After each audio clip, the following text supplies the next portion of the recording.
Okay, time for my first full week of Art Soundoff for 2017. Um,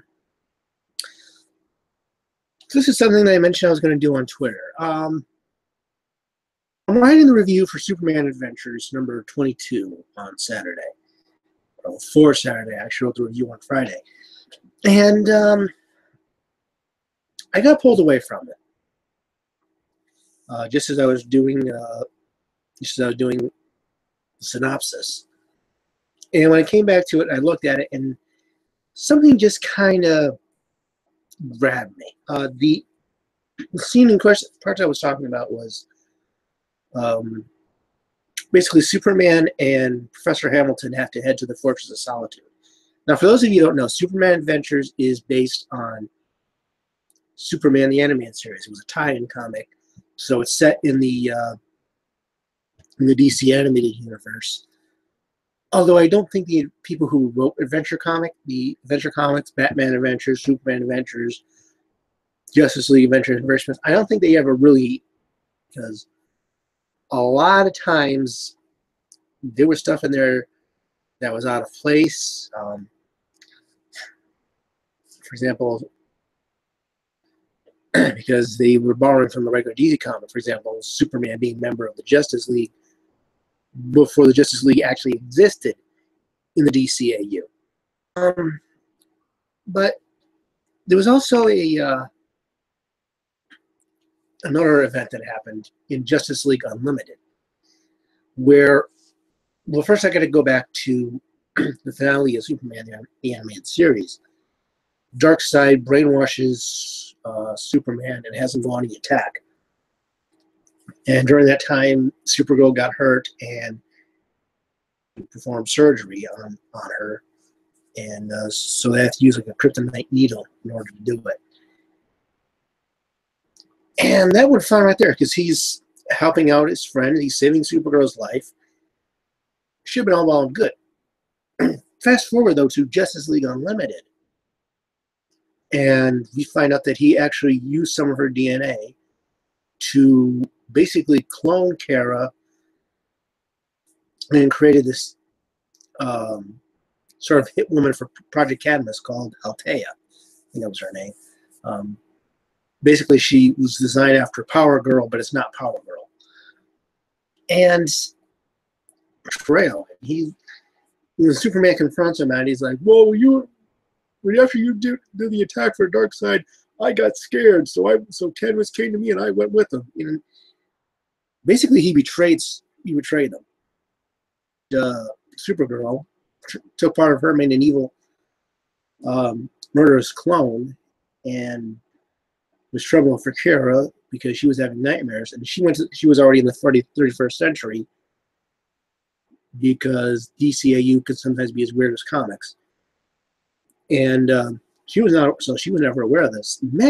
Imagine being told somebody is supposed to be saving your life. They grabbed part of your DNA so they can create an aged clone of you to send out and kill people who were probably going to expose you. How do you think you feel, especially if you found out it was one of your friends, somebody that you had trusted, somebody your cousin had trusted?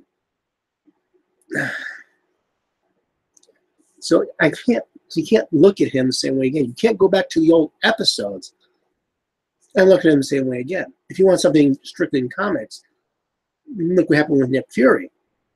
They wanted to get rid of the old Nick Fury and Dum Dum Dugan so they could have a Nick Fury and Agent Coulson and kind of emulate the Marvel Cinematic Universe.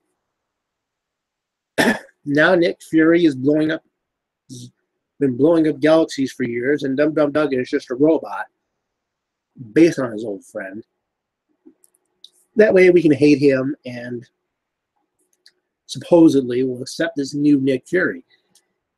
And instead what you're doing is ticking off fans of this character. You're ruining on years of your own history in order to push this new character, or because you think the shock value makes for an interesting story. And that's the thing that you seriously have to consider. Yeah, it actually is an interesting idea.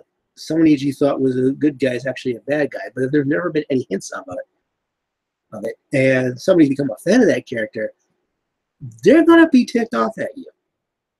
No matter how good your story is.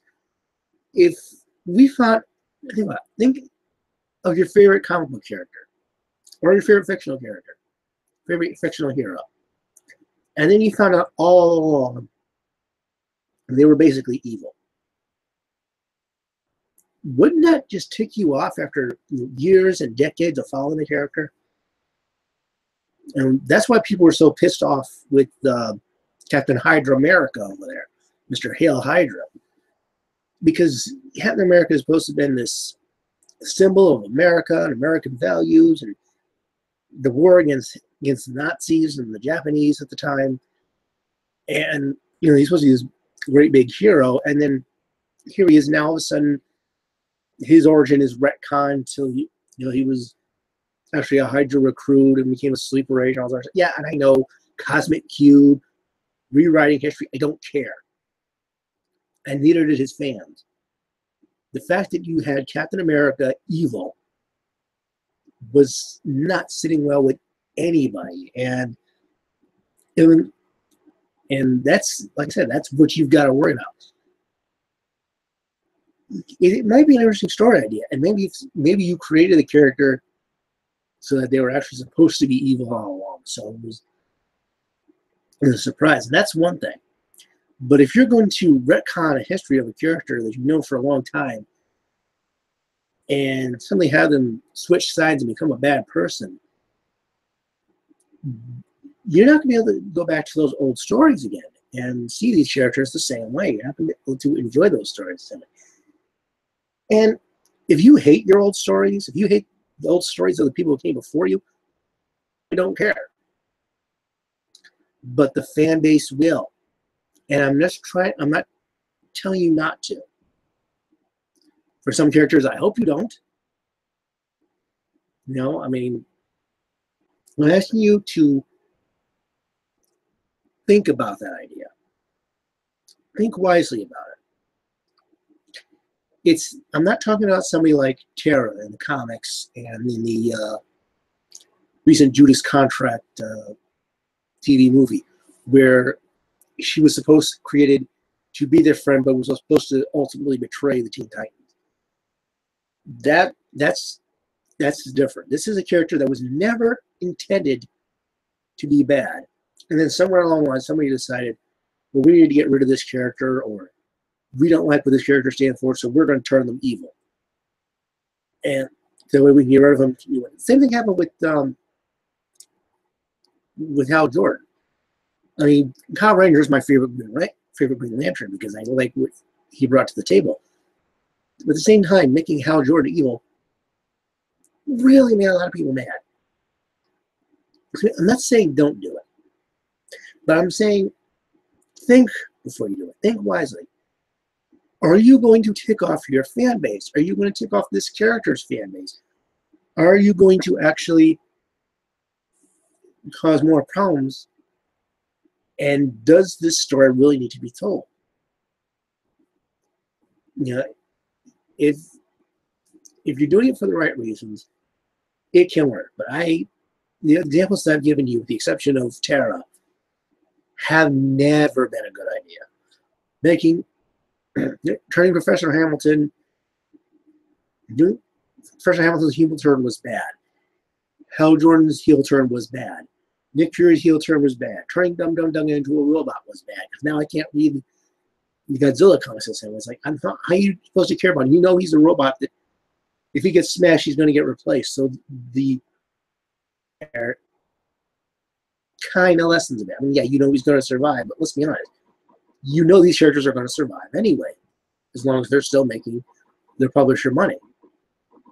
And it's always interesting to see how do they get out of it. But you don't really is threatened by him. You figure, oh, well, how do you get by? Well, he just gets destroyed and gets replaced. I mean, it works for the Metal Men, but it's not going to work for everybody. And of course, Captain America was a really bad idea, turning Steve Rogers bad.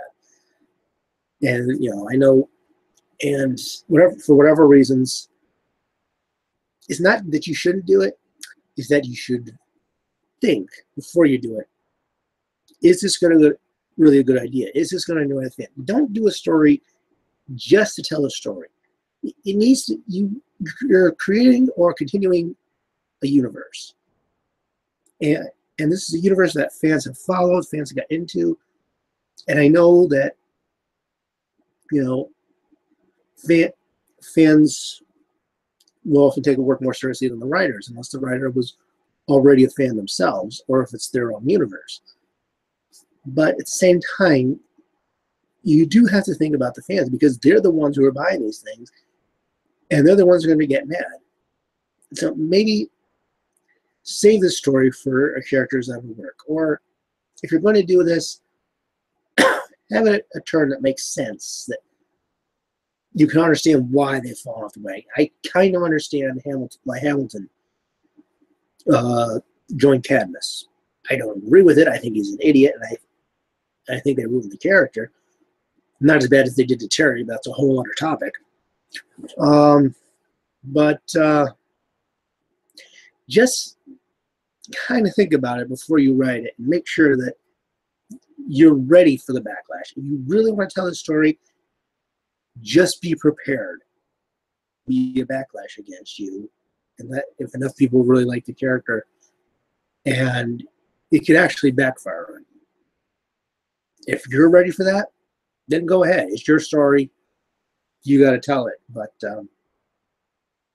this isn't about me telling you not to. This is just me warning you.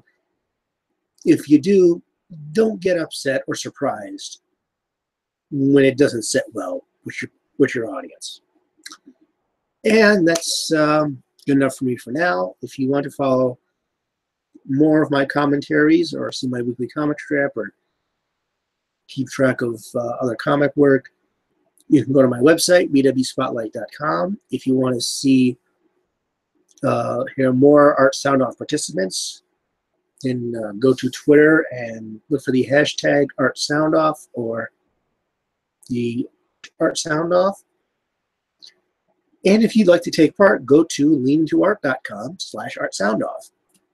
And you'll see the prompts and suggestions on how to set up to do your own vlogs or audio logs and discuss your own creation day.